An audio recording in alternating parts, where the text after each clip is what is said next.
Turn to Zechariah chapter 4.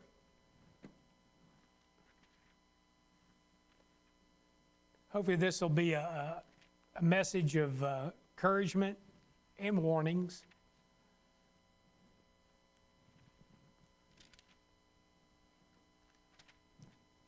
Title of it, It's the Little Things. And usually that's the case. Sometimes major events happen to us and we take that better than we do little things. But Zechariah chapter 4 verse 10 says, "For who hath despised the day of small things?"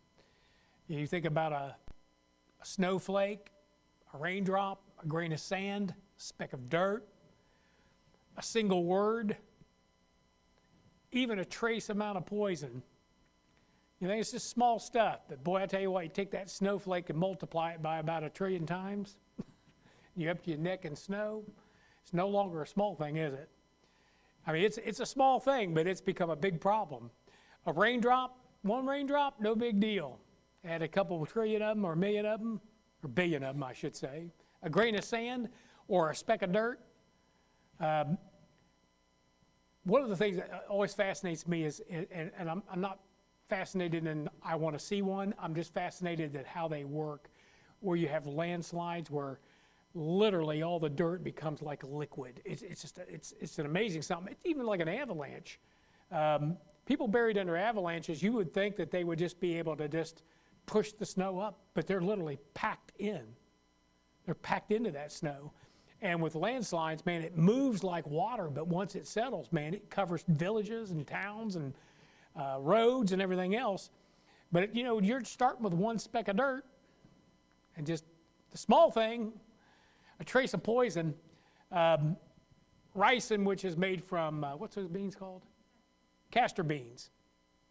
And you can, I'm going to tell you how to make it, but you can, if you make ricin, it's very, very, very poisonous. It only takes actually a 0.5 milligram. That would be like 1 grain of salt. That would be about a 0.5 milligram. And it can kill a grown man. And very toxic, just a little though. And when you think about one word can put a preacher out of a ministry. One word can end a marriage. One word can start a war. We think these are small things, but sometimes they matter. I say it's the little things. Don't sweat the little stuff. And maybe you shouldn't, but sometimes little things are bigger than you think. It's the little things in life that usually upset us the most. You can have your arm hanging off of you. It needs to be reattached, and you might be better okay with that than a paper cut. Well, maybe that's a little exaggeration. But hangnail, a crack in your fingertip. The bank makes a mistake by 1 decimal place. Small mistake. Huh? A mole the size of a pencil eraser. Kill you. If it's the wrong kind of mole. I'm talking about a mole in your arm. A mole about this size can tear up your whole entire lawn. A lump the size of a BB, you get my point. They're small things, but they can be the end of you. It's the little things in life that can bring you down. It's the little things in life that usually mean the most to you. It seems to be true with wives that it's the small things that their husband does that they appreciate the most, rather than once in a while on cue on a certain day, like February the 14th, December 25th, their birthday. Something's expected of him, and he's expected, but he does something that didn't happen, or wasn't on one of those days. Just something sweet, something little. It means a lot. Sometimes it means more than the big things. Small kindnesses do count. The Bible talks about little things in the Bible that are the wisest. Proverbs chapter 30, verse 24 talks about ants, conies, locusts, and spiders. Now, I'm not going to preach the message on that this morning, but you'd be amazed at the wisdom of those 4 little creatures. The small things can teach us. Well, you know what? Small children teach us, don't they? Anyway, let me have a word of prayer. Father, we ask your blessing now on the small things we're going to talk about, the little things and how they count, good and bad. And just pray, Lord, that this be a message that would encourage and maybe correct a little, Lord. And we need both of that. We need to be encouraged, but we also need to be corrected. And we thank you for your word, Lord, and ask your blessing now. And all the prayer requests that were made, we ask your blessing for Jesus' sake. Amen. All right, let's talk about some things that, some little things that can ruin you. Okay, the Bible talks about things that can ruin you. Look at Proverbs chapter 6. Proverbs chapter 6, verse 10 and 11.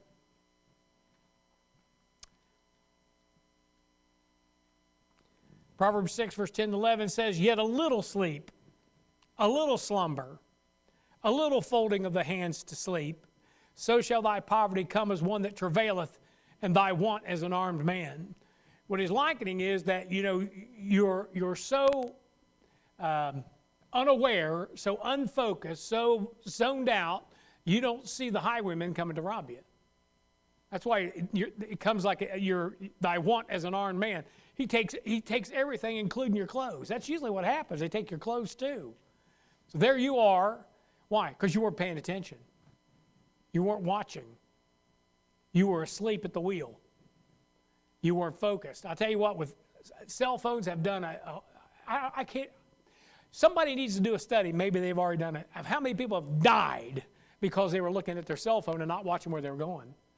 I mean, you can watch, video after video of somebody walking and falling into a hole, walking into wet cement. I mean, there's everything out there, and walking in front of cars and just getting plowed because they aren't focused. They aren't watching what they're doing. And sometimes we're just asleep at the wheel. God tells us something. He tells you to beware or watch out or be careful or whatever, and we don't. And as a result, we walk right into something. The Bible says a prudent man foreseeth the evil and hideth himself. Well, you've got to see it first. And if you're not paying attention, if you're not focused, if you're not aware, I don't have children that I'm raising anymore, but I feel for you parents. What you have to watch out for is 10 times what I had to watch out for my children. I feel sorry for you. I mean, listen, when I was growing up, we left the house in the morning and played till night. We only came back for a meal, and it was back out. And they preferred it that way. Get out of here. Go do something. Go play. They weren't worried. The kid, you got to watch your kid in the backyard. You can't afford to fall asleep. You can't afford not to be aware. You can't afford not to be diligent. There's too many things that can happen. You get a little sleep. I mean, as far as I'm concerned, America's asleep at the switch, man, and the train's coming. And we're going to have a head-on collision one of these days. Then he says over there, look at Ecclesiastes chapter 10. Ecclesiastes chapter 10.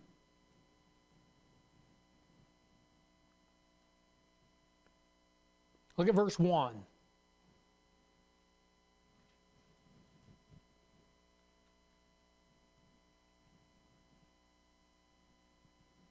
says, dead flies cause the ointment of the apothecary to send forth a stinking savor. So doth a little folly him that is in reputation for wisdom and honor. Politicians and preachers know this verse very well. Why? You say, it only takes one misstep to ruin you. Now, with politicians, it's usually somebody else outs them, and usually a friend. I mean, they get outed because they're guilty of something, but it doesn't take, just saying the wrong thing can end a career. Doing the wrong thing can end a career. It doesn't take much either. Doesn't take a lot. This world can go after you for stuff now that, I mean, it's unbelievable. I understand now they can arrest you for what you're thinking. So don't tell them what you're thinking.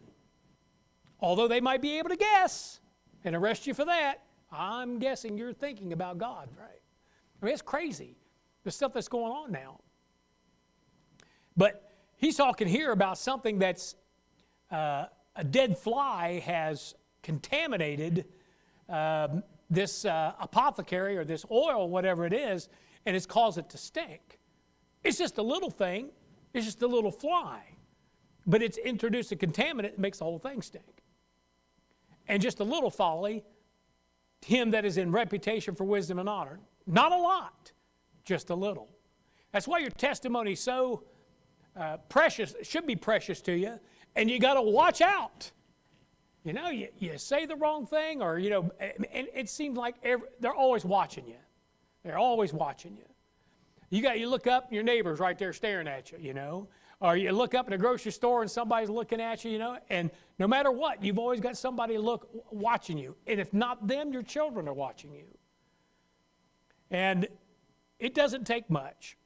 So you can't lose your focus on what's around you, but you also can't ruin your testimony, because it only takes a little folly.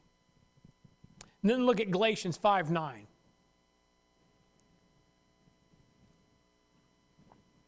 We'll cover the negative things first.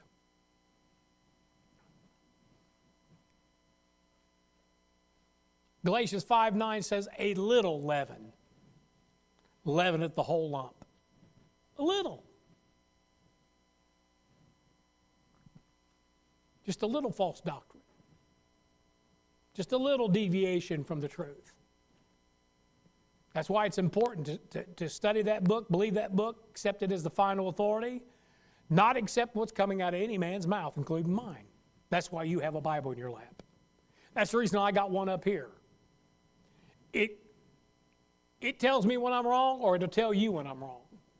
Also tell you when I'm right. And that's why you have to have it.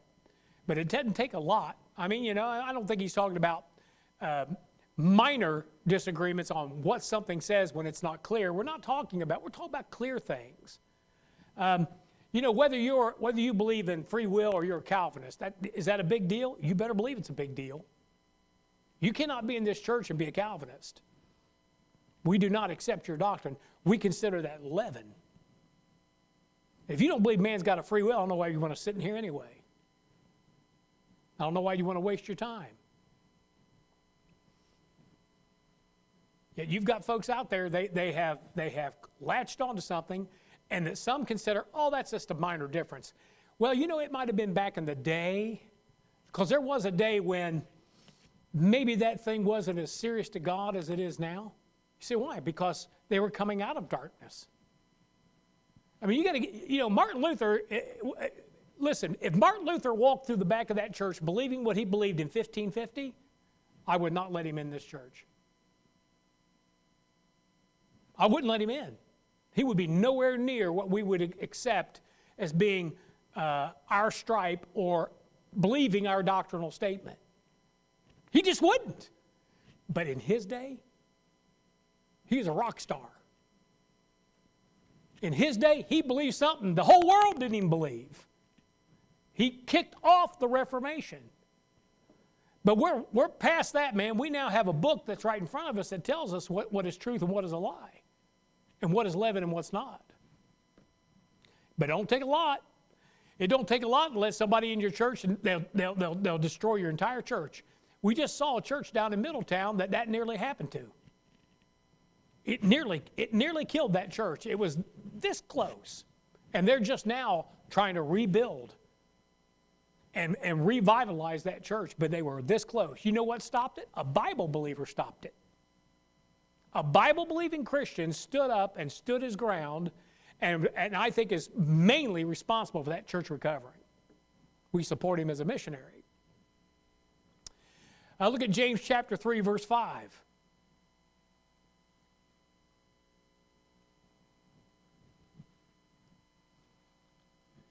James 3:5. It says, even so, the tongue is a little member, and boasteth great things. Behold, how great a matter a little fire kindleth. Now, we could spend our time on the whole chapter about the tongue, but we're not. But, just a little thing in your mouth right here can cause a lot of problems. And again, that one word, one little speech, it's kind of... if you've all been paying attention to the news, you saw what can happen in one little conversation, what can transpire, but just one wrong thing. This if you would admit it, this has probably got you in more trouble than anything else. Bible says, in a multitude of words there wanteth not sin. In other words, if a guy starts talking long enough, he's going to sin. And I'm like, and you call me to preach? I mean, the foolishness of preaching, why? Because in a multitude of words there wanteth not sin. And preachers have the possibility of really sticking their foot in their mouth. They just have that great possibility. Why? They're talking all the time. Bible says, you should be a few words. Few words. When you get into a conversation, and it's, you're just talking about the Bible and the Lord, and just going on about this and that. By the time you end, you've talked about 3 or 4 people in your church, and what's going on with them, because they need prayer. And do I think it with the gospel? Well, sure it did. You can't talk to anybody for any length of time without getting into something that you probably shouldn't have got into. That may have been none of your business. And a lot of times, if you don't have both sides of the story, and you do need both sides of the story. Boy, the Lord had to teach me that, man. Taught me that a few times. I think it's more than once. Where you hear something, and when the first person that comes up to you and tells you something, they're so exact with their facts, You think, man, let's go get them. And then you get the other side of the story and you're going, oh, I didn't know that. You kind of left that out, didn't you? You need both sides. But a little member, not very big, can cause wars, can cause feuds, can cause disaster and catastrophe if unchecked. All right, let's talk about some things that if they're little, but they're something you need. There's something you need. Look at Matthew chapter 17, verse 20.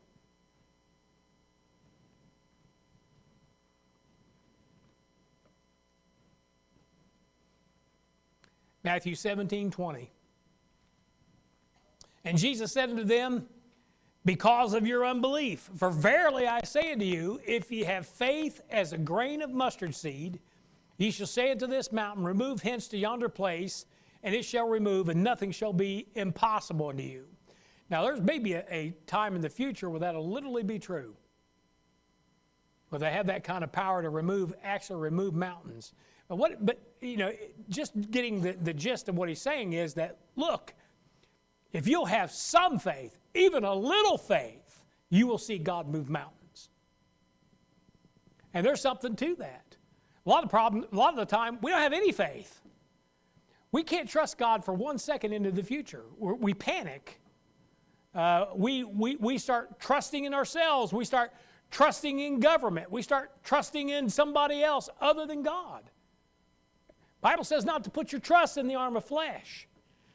If it works out that way, fine, but always trust God to get you through the thing.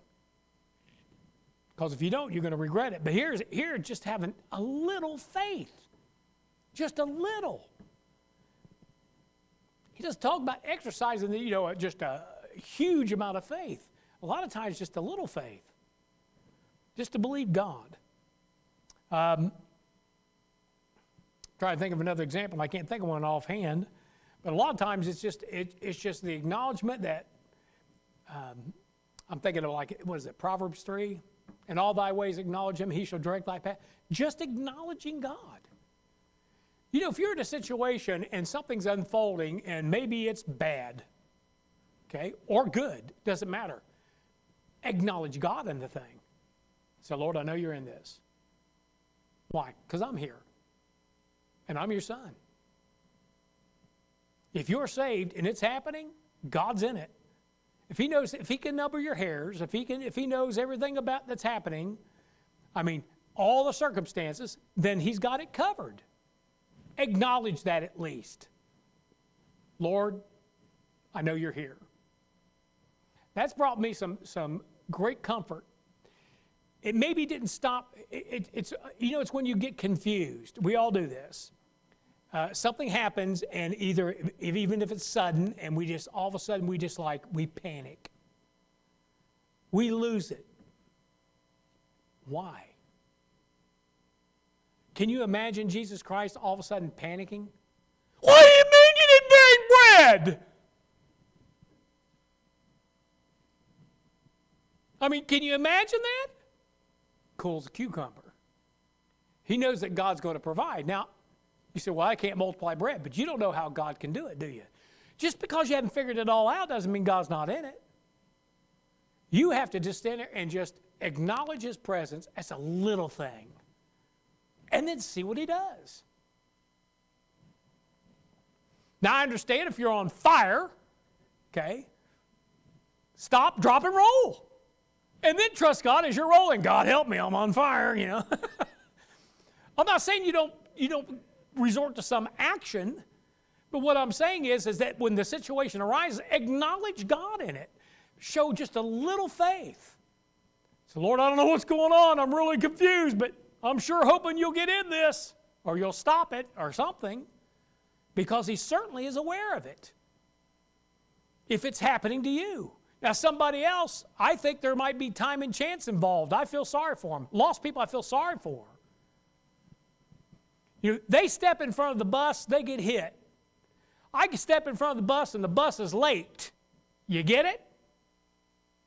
It's not on time. Or I'm not on that flight. Or I've got some kind of escape. Everybody else rolling the dice. Not me. He's my God. And everything that's happening, He must know about it. Does that stop me from panicking? No. But I catch myself better now.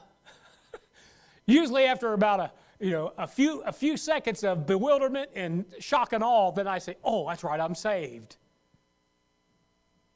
I've claimed the God of heaven as my God. I say that He's my God, and now I'm panicked. Why? So then I have to calm myself down. But at least you do. Because when you don't, and people see you running around half crazy like that, they think, their God's as good as mine, and I don't have one. They don't understand that. But man, when you see somebody that's calm, with everything that's happening around them, and they're calm, I'm telling you, it speaks volumes. Like, how did you stay so calm? I knew God was in it. I mean, if that's what He wants, who am I to argue with Him? And if He wants to change it, He can.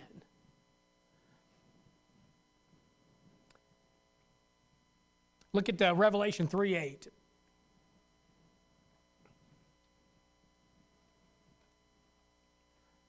We just covered this last week or last Wednesday. Revelation chapter 3, verse 8, talking about, actually it was a week before, Philadelphia. Revelation 3:8 says, I know thy works. Behold, I have set before thee an open door, and no man can shut it, for thou hast a little strength, and hast kept my word, and hast not denied my name. And sometimes all we need is just a little strength. You know, what we want is, we want this power of God to fall on us, where, we just, everybody falls over. You ain't going to get that. What you need is a little strength. You just need a little strength to get through today. And that's the other thing I'm bad at. I'm one of these projectors, projecting into the future. Woe is me! I could be dead tomorrow and I don't have a future beyond that. But I'm just, woe is me! What's facing me? And yet it is tomorrow or the next day or next week. I'll let it worry me to death. I'm always thinking about, what do I got to do this week? What do I got to take care of? What are we facing this week? What's gone wrong this week? I could be gone tomorrow. The Bible says, sufficient to the day is the evil thereof. Don't you have enough today to worry about? Talk to me. I'll give you something to worry about. I'll unload all my cares on you. A little strength. Why? Because you just need to make it through today. That's it. He said about this church, the best church of the lot, they just had a little. He didn't say, they got a lot. This is a great, he said they got a little strength. And look what Laodicea, or look what Philadelphia did with just a little strength. That's all we need. Look at Daniel chapter 11, verse 34.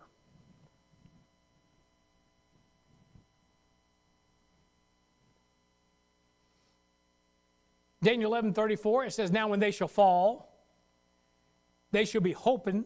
Am I pronouncing that right? Holpen, H-O-L-P-E-N. Holpen with a little help, but many shall cleave to them with flatteries. But he's talking about they're just needing a little help. Okay? A lot of times you just need God to give you a little help, a little strength, just to get you through. Let's move on to the next one. Look at Ezra chapter 9, verse 8. Ezra chapter 9, verse 8. There's two of them in this passage. Now, I've got a message on one of them, so I'm not going to re-preach that. It says, and now for a little space, grace, I call it space grace, just to confuse everybody. And now for a little space, grace hath been showed from the Lord our God, to leave us a remnant to escape, to give us a nail in his holy place, and that our God may lighten our eyes and give us a little reviving in our bondage. Not only do you need a little space and some grace to go along with it, but you need a little reviving. Now, you say, well, you don't believe in revival. Oh, yeah, I do. I need it every day. I need the Spirit of God to come alive in me. You know, if you were to explain being filled with the Spirit, how would you explain it? Well, how it was explained to me, as far back as I can remember, and I think Brother Estep's the one that gave me the illustration, is you just think of a steam kettle with a little water in it. But as you heat that steam kettle, that thing begins to expand, and the next thing you know, it sounds off. That's the same is true with you and I. When we're not filled with the Spirit, He's there. But when that thing's excited and when it begins to expand, I mean, you can't help but sound off. For the Lord, once that thing, I mean, you feel the love of Christ constraineth us. It compels us to say something, to do something. That's just a little reviving. That's what we need. A little space with some grace involved with it. That's what we need. Now look at Matthew 26:39. Matthew 26:39. And this is Jesus in the Garden of Gethsemane. It says, and he went a little further. Fell on his face and prayed, saying, O my Father, if it be possible, let this cup pass from me. Nevertheless, not as I will, but as thou wilt. I think that describes the situation we're in sometimes, where we don't know what God's will is, but it could not go our way. You understand that? What is his will? Listen, this is the man, Christ Jesus. What is his will? That this cup pass from me. What ended up happening? He had to drink it. He said, not my will, but thine be done. It's the same with you and I. Sometimes we will things that we want. Sometimes we think our will is the will of God. Well, not necessarily. We will things a certain way, and God says, nope, it's going to go this way. Now, God has purpose. Did he have purpose here? Oh, absolutely. But he had to partake of something he didn't want to partake of. But what you need is to go a little further. Just a little. When you think you can't go any farther, when you think you can't take another step, when you think you can't make a go of it, just go a little further. Because that's exactly what he did. He went a little further. Mark 14:35 says he went forward, a little. I think he was at the end of himself. I think it took every fiber of his being to do what he did in Gethsemane. Every fiber of his being. And he went forward, and he fell to the ground. Nobody's touched him. Nobody's laid a hand on him, man. He's fallen to the ground. He's in agony. He's sweating great drops of blood. But he went a little further. Now, I think if he can do that, you and I, we can go a little further. Don't project out there that you're going 100 miles. Just project that you're going a few steps. You just keep moving, just a little further.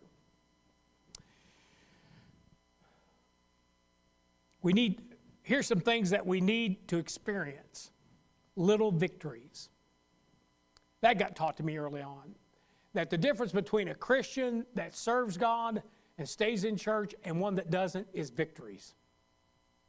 If they win just a few victories, they get that under their belt, they tend to just continue forward.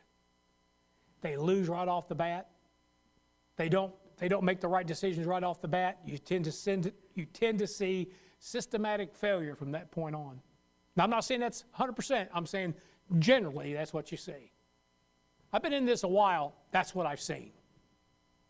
And even sometimes the ones that win some victories right off the bat don't continue. But you do need some victories, even little ones. A little touch from God helps. God touches you. Young Christians get a little bit more of a touch than ones that are matured. Why? Because God expects you to walk by faith. Feeling is not faith. And some Christians, they have to have the feeling or they're not in it. If there's one thing I'd tell you, don't ever go by feeling.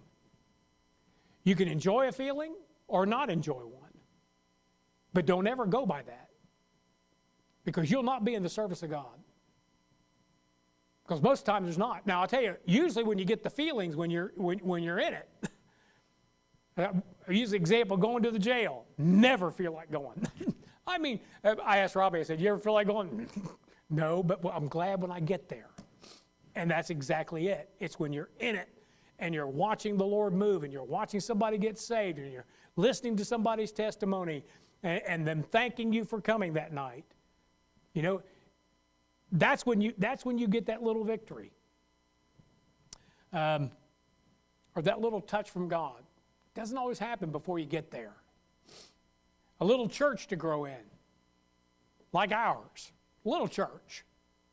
But it's a place to grow in. A little time with God. Talked about prayer, whether we even pray an hour a week, all total. Man, that's terrible. We need to spend some time with God. I don't think you have to spend a great amount of time with God. God knows you got to get up and go to work and come home and you're tired. But a little time with Him. A little time. I don't think God asked for a tithe. If He did, we'd all be in trouble. If He said you got a tithe prayer. Well, I don't know how many hours in a week, how many hours that end up being, but it's probably something like 16 to 20 hours. If you counted up everything you did for God, I don't know that you're giving Him a tithe. With what you give and your time, your talents and everything, I don't know. Best thing to do is just give Him all of it and then see what He'll do with it. And if He opens up a door or He opens up a window, jump out. Do what He wants you to do. If He wants you to go here, if He wants you to open your mouth, just do it. Spend a little time with Him. Those are the things we need to experience. Victories, a touch from God, a little church, and a little time. God does not despise the day of small things. A gospel tract for Christ during a busy day is acceptable. A lot of times you can't stop people from working when they're supposed to be working to witness to them. That's the wrong time to do it. But you can hand them a gospel tract. The widow's 2 mites was not despised. No sacrifice ever is. Even the smallest of sacrifices, if it's a sacrifice, God doesn't despise it. And neither should any of us. And I won't read the passage. You all know the passage real well. An earnest prayer, no matter how short, is fit to reach heaven. Considering that you have access to God, even a little prayer, a couple times a day, will still reach heaven. A chapter read slowly and purposely can be of great benefit. I think our church has found that out. Just staying in there, just keep reading, keep looking at it, keep going through it, and you start seeing some amazing stuff. I was telling you that, what if I told you that I think Jeremiah's alive? born in the year 2000, you say, you're crazy. I don't know. I don't know. There's a lot of verses back there about Jeremiah coming back. And he's not coming back in the sense that he returns from heaven, but that he's born. Enough said. You say, well, that's crazy. There's so much in that book you have no idea. If you stay in it and keep in it, you start seeing things. Now, whether I'm right, I don't know. I don't know whether I'm right or not. Just run man-child through your Bible. Anyway, I'll move on. But I'm reading more slowly than I've ever read and looking at verses and just not, you used to just kind of fly over something I couldn't figure out, or the word was too big, or I couldn't pronounce it. Now I stop and I say, what is that actually saying? I've gotten so much more enlightenment and God given me something. I was like, what? I've never seen that before. I've read that passage probably 100 times, maybe 200 times, and I've never seen that. I just kind of slowed down, read a little slower. A kind word fitly spoken for the Lord is good. He said in Proverbs 25:11, a word fitly spoken is like apples of gold and pictures of silver. A word fitly spoken. Sometimes you don't have to say, I know we think, well, I got a witness, where you got to take them, give them the plan of salvation, sit them down, take them through the book of Romans. Sometimes you don't have to do that. Sometimes you don't have time to do that. But you can say a word for the Lord. I mean, you can praise the Lord for something. You can throw the Bible in on something. Why? At least you've got their mind, oh, you're one of them. And if they are one of you, they'll come back and say, oh, yeah, the Lord be praised. Something like that. But if not, guess what you've got them thinking about? What you just said. A lot of people, I know you think this, you go out to a restaurant and you think, I feel kind of weird praying when nobody else does. That's why you pray. Do you realize when you bow your head and pray? I can remember when I was unsaved and seeing that happen, it made me very nervous. Like, weirdos. But what it was is, I'm not doing that. I'm not thanking God for my food. I'm not bowing my head. I'd be a coward to bow my head. That's what goes through some of them's mind. You condemn them. Why do you think they don't like you? When you bow your head over your food, you condemn everybody in the restaurant. You didn't do it on purpose, but when you bowed your head and thanked God for it, they didn't. And it speaks as a witness. Every little things like that.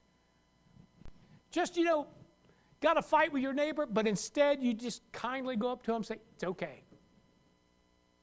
No harm, no foul, or we fixed it, or whatever. And you just kind of, you think it doesn't stay with them? When they're ready to tear your head off for something you might have done or accidentally did. All these little things matter. The last thing is, I'll give you this last one in John 16, and then I'll close.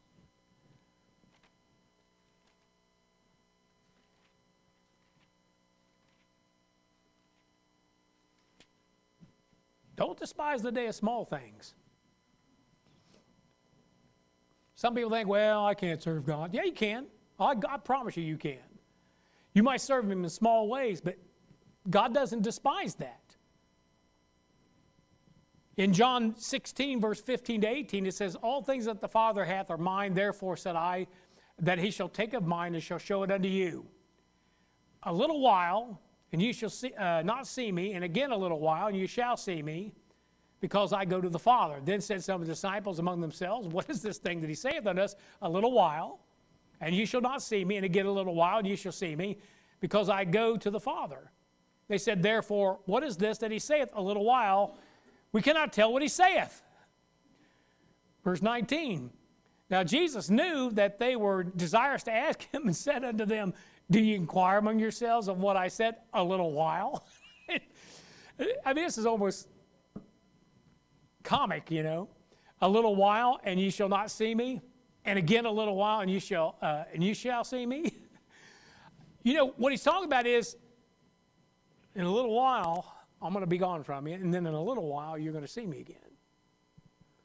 And they're like, oh, what's he saying? What's he saying? He's saying a little while. You know, I think it's 7 times it's mentioned in there. Maybe it has to do with 7 years of tribulation. Little while. And I guess what I'm telling you is that we've only got a little while. Why? Because that's what he said 7 times. A little while. And ye shall see me. We've only got to make it a little while. Believe me, it is just a little. It's not a lot. Just a little. So, hopefully that's some little things that'll help you. And let's all stand, and I'll tell you, turn to, what was the number? 682. Little as much when God is in it.